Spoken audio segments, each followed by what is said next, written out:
excelentíssimo diácono Melquisedeque, caríssima Márcia, coordenadora arquidiocesana da RCC, todos os membros, coordenadores de grupos, caríssimo professor, irmãos e irmãs em Cristo Jesus.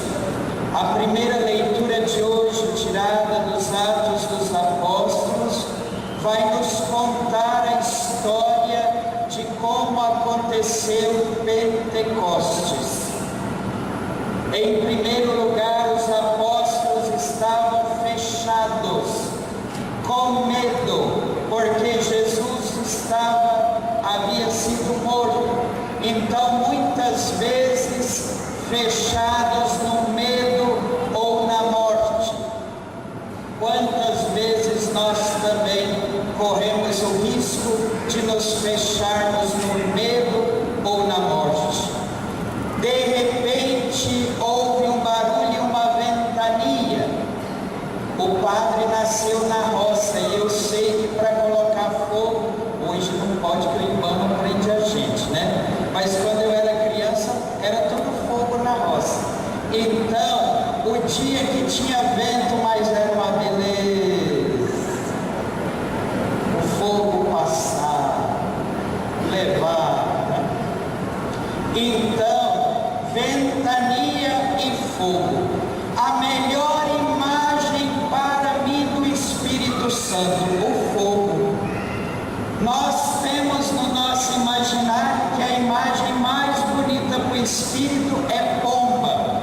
Por quê? Porque o evangelista Mateus, quando começa o seu evangelho, ele vai falar que Jesus foi ao Jordão para ser batizado por João. E ele vai dizer, uma pomba, o Espírito Santo veio do céu em forma de pomba sobre Jesus.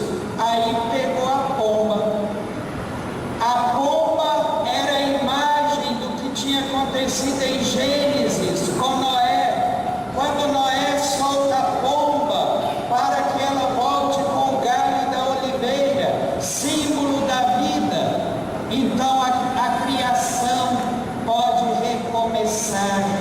Se a pomba desce sobre Jesus, é sinal de que Jesus é a nova criação. Mas eu não gosto de pombo, não. Não. Os pombos têm feito uma bagunça na minha igreja, só faz cagada. Não gosto de pombo. Por isso eu já combinei com o Espírito Santo. A imagem mais bonita que eu gosto dele é do fogo. Por que o fogo? Porque dos 4 elementos que existem, ar, terra, fogo e água, o fogo é o único capaz de transformar nele mesmo o que ele toca. Por exemplo, para entender, se o padre colocar o livro dele na água, o livro vai derreter, mas não vira água. Se o padre colocar o livro no vento, pode estragar, mas não vira vento. Se eu enterrar, ele pode apodrecer, mas não vai virar terra. Agora, se o padre colocar o livro no fogo, num determinado momento eu não sei mais o que é fogo ou o que é livro. O fogo toma conta daquilo que ele pega. E não é isso que o Espírito Santo também deve ser na vida do cristão? Transformar nele aquilo que ele toca. Por isso que a melhor imagem do Espírito Santo é o fogo. Mas pode continuar gostando da pomba, não tem problema, não é? É interessante notar. Ou é a pomba, não é?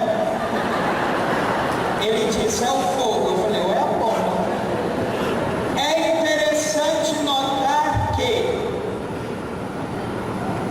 o Espírito Santo desce sobre eles, eles começam a falar as línguas de umas 22, 23 nações que são ditas. O pessoal, quando ouve os discípulos falar, e não é falar qualquer coisa, falar as maravilhas de Deus, o pessoal diz assim: esse povo não é galileu que está falando conosco? Galileu tinha sotaque, era terrível, dizem os historiadores. Quando nós estudamos para ser padre, a gente estuda hebraico. O povo de Jesus falava aramaico, que é mais difícil ainda, e é totalmente diferente do hebraico. E quando era Galileu, Galileia não era bem vista, já tinha sotaque. Aí por isso eles dizem: eles não são tudo galileu? Eu me lembro de um amigo que estudou em Roma. Ele, quando chegou no Brasil, a primeira missa que ele foi celebrar em São Paulo, ele chegou, achou que estava arrasando, né? Chegou da Itália, meio italianinho, nordestino. Chegou lá, antes de começar a missa, ele disse assim: vocês me perdoem esse meu sotaque italiano.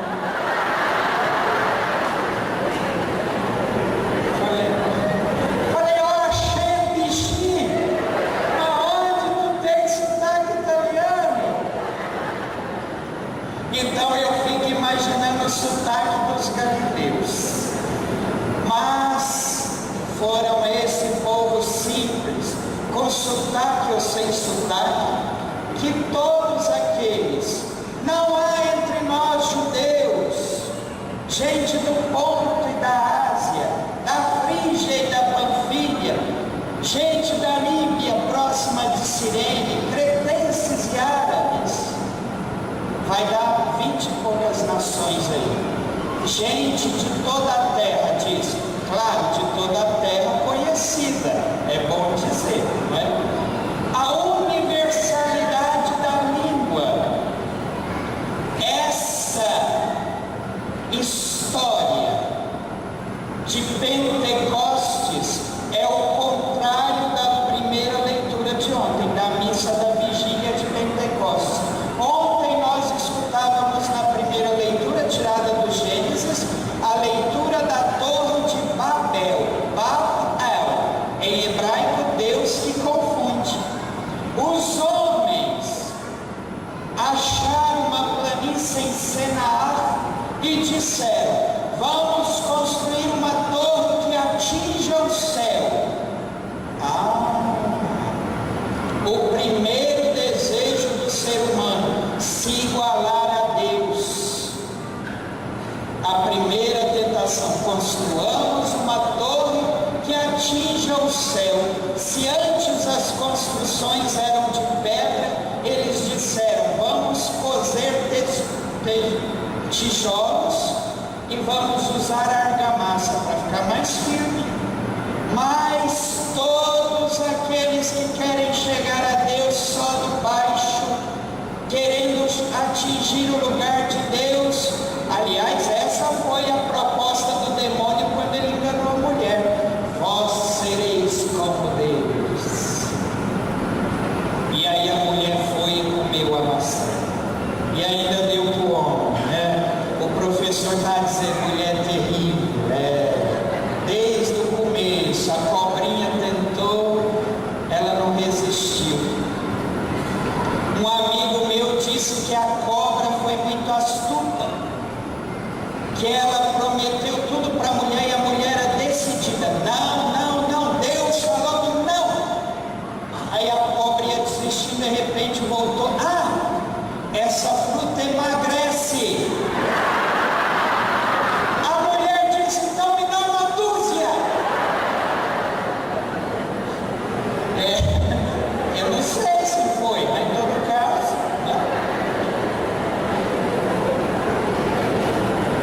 a primeira tentação, então, a torre chegou até o céu? Não, a torre caiu. A segunda tentação do ser humano: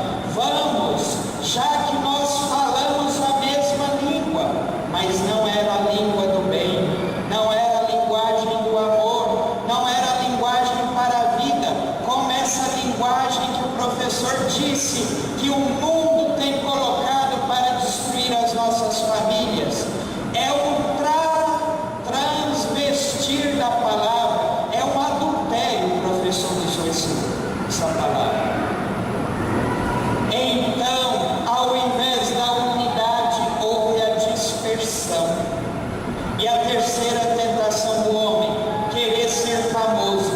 Vamos, e nós seremos famosos. É mesmo, é famoso. Onde lê esse texto na Bíblia, eles são famosos. Só que é no lugar da fama, a infâmia. Por isso, o contrário de Babel é Pentecostes. Pronto, agora eu tenho uma pergunta para fazer para mim e para os senhores. O professor falou tanto de família, citou o exemplo da família dele. Quando esse menino chegou, eu disse: oxe, eu não falei nordestino como sou nordestino, né? Podia ter sido, oxe, bichinho, né? Mas eu disse: nossa, é um menino, porque ele tem uma formação extensa. Eu imaginava um senhor de cabelos brancos, um velhinho, né? E ele é jovem. Então, a linguagem, eu me pergunto lá dentro da sua casa, qual é a linguagem que está sendo dita dentro da sua casa? É a linguagem de Babel, da dispersão, ou é a linguagem de Pentecostes? Quantas vezes pais e filhos não se entendem mais? Será que não é uma linguagem da dispersão? Quantos maridos e esposas não se compreendem mais? Não será a língua da divisão? Quantas comunidades, igrejas, grupos de oração divididos por falar mal dos outros, por condenar os outros, por fazer picuinha? Isso não é linguagem da dispersão? Qual é a linguagem que nós falamos? A de Pentecostes ou a linguagem da dispersão? E o que é pior, tudo isso que eu disse pode ser exterior. E dentro de mim, o que é que eu, Padre Marcos, o que é que eu, colocando o seu nome, carrego dentro de mim? É a linguagem da dispersão ou a linguagem de Pentecostes? A minha vida se parece, se testemunha mais Babel ou Pentecostes? Você vai responder para você.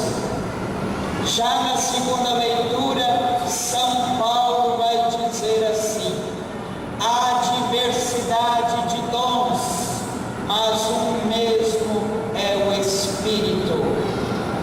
O que é um dom em primeiro lugar? Dom é presente de Deus. Por isso que nem eu não tenho todos os dons. Eu já sou bom, imagina se eu tivesse todos os dons da terra. Mas obrigado. A humildade eu consegui sozinho, foi uma luta. As outras virtudes Deus me deu, mas a humildade, nossa, foi uma luta. Eu sou humilde. Imagine, eu sou bom. Imagina se eu tivesse todos os dons, né? Eu ia arrasar. Por que ninguém tem todos os dons? É claro que eu estou fazendo uma crítica, eu estou brincando. Nós não temos todos os dons, porque nós precisamos do dom do outro. Embora possamos ter dons parecidos, de repente temos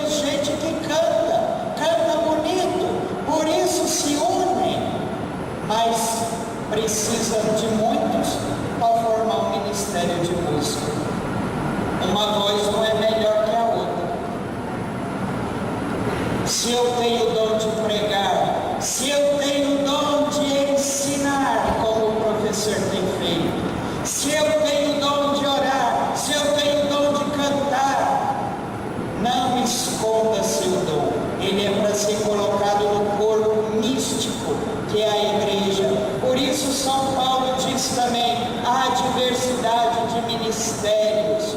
Ministério é serviço, mas tudo para o bem do corpo, onde Cristo é a cabeça. Será que nós temos colocado nossos dons a serviço da igreja? Da minha igreja, em primeiro lugar, lá onde eu moro, na minha comunidade, da minha igreja de Cuiabá? É bom se perguntar. Já tem duas perguntas, hein? Terceiro, uma palavra sobre o Evangelho. Jesus entrou onde eles estavam e disse: a paz esteja convosco. Não uma paz que é tranquilidade, não uma paz que é ausência de guerra, é shalom em hebraico, e shalom em hebraico significa ter saúde, ter comida, ter paz, ter filhos, ter um bom marido, uma boa esposa, e estar em plenitude com Deus. Não é uma paz só ausência de guerra. E Jesus oferece esta paz. 3 presentes ele nos dá. A paz esteja convosco. Não a paz que o mundo dá, mas a minha paz. Segundo, recebei o Espírito Santo. Você já reparou quanto o Espírito Santo é importante na sua vida? Quando você nasceu, você foi batizado, já recebeu o Espírito Santo. Nós recebemos o Espírito Santo no batismo, no crisma. Nós recebemos o batismo nos nossos grupos de oração. Nós recebemos o batismo, o Espírito, quando eu sou ungido, fui ungido sacerdote. Daqui a alguns instantes no altar, só pelas minhas mãos, Jesus pode vir aqui. Nenhum de vocês tem essa autoridade. Pode ficar aqui um mês inteiro invocando, vem, vem, vem. Vamos ver se vai vir. Não porque eu sou melhor do que você, não. Porque eu recebi uma unção, um ministério diferente do seu. E esse ministério me foi dado por outro maior do que eu, por um bispo, sucessor dos apóstolos. Então o Espírito nos dá o batismo, nos dá o crisma, nos dá a unção, nos dá a Eucaristia. E aqui o terceiro presente do Evangelho, nos dá o perdão. Quando o Padre nos absolve, ele diz o quê? Eu te absolvo dos teus pecados. Eu não vou fazer o gesto porque eu não estou perdoando ninguém. Em nome do Pai, do Filho e do Espírito Santo. Olha que coisa bonita. Os pecados de quem vocês perdoarem serão perdoados. Aqui ele está dizendo do ministério dos apóstolos, mas ao mesmo tempo que há o ministério dos apóstolos, os apóstolos formarão comunidade. Por isso o homem e a mulher que está cheio do Espírito Santo, ele deve amar e perdoar. É fácil amar e perdoar? Não? Não? Nãozinho? Nãozão? E quem disse que seria fácil amar e perdoar sozinho? Ninguém dá conta mesmo, não. Por isso que eu necessito. Não sabemos orar como convém. É o Espírito que nos ajuda na nossa condução. E para encerrar, qual é a missão do Espírito Santo? Atualizar Jesus em nós, me fazer mais parecido com Jesus, e fazer com que Jesus reflita em mim para os outros. Olha que coisa bonita. Eu gostaria de encerrar a homilia. Alguém tirou uma folha daqui de dentro. Sumiram metade da minha homilia.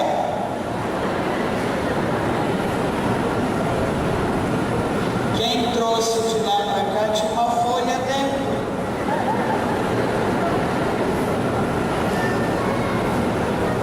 É igual o bispo que eu conheci. Fez 10 páginas de homilia.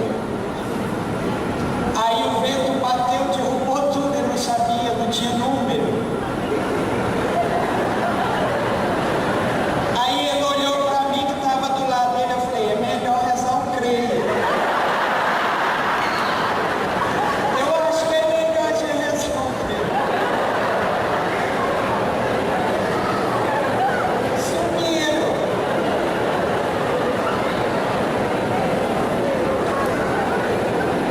Boicotaram.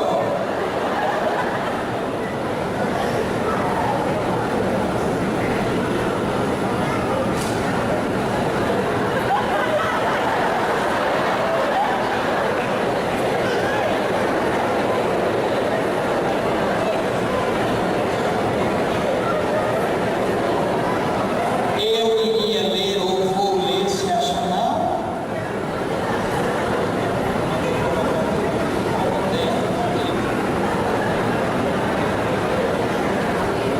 Não? Não. Então o jeito é ser creio mesmo. Eu ia ler para vocês uma oração do Espírito Santo que foi composta pelo Padre Antônio Pagola.